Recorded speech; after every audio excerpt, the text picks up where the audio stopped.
মেহেরপুরে গাংনীতে আলমগীর হোসেন নামে এক যুবদল নেতার গলা কাটা মরদেহ উদ্ধার করেছে পুলিশ।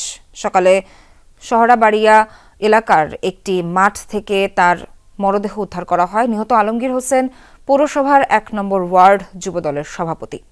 বাঁশগাড়িয়া গ্রামের বাসিন্দা তিনি। স্বজনরা জানান, গতকাল সন্ধ্যায় বাড়ি থেকে বেরিয়ে যান আলমগীর। এরপর আর খোঁজ মেলেনি।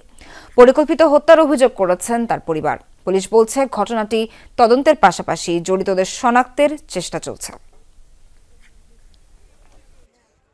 আমরা শুধু রিং দিয়ে রাত ২টো পর্যন্ত রাস্তাঘাটে বিভিন্ন জায়গায় রিং টেন দিয়ে খোঁজাখুঁজি করি, আমরা খুঁজে পালাম না। সকালে আমরা দেখি কোনো জায়গায় পাই কিনা। দেশেই থাকে না, ও তো দীর্ঘদিন ঢাকায় থাকি, বিদেশ গেল, বিদেশ থেকে সবে মাত্র কয়েকদিন বাড়ি আইছে। ডিবি এবং সাইবারের ইউনিট একসাথে এসে কাজ করছি। আমরা মৃত্যুর প্রকৃত রহস্য উদ্ঘাটনের জন্য চেষ্টা করছি। পরবর্তীতে আপনাদের বিস্তারিত জানানো হবে।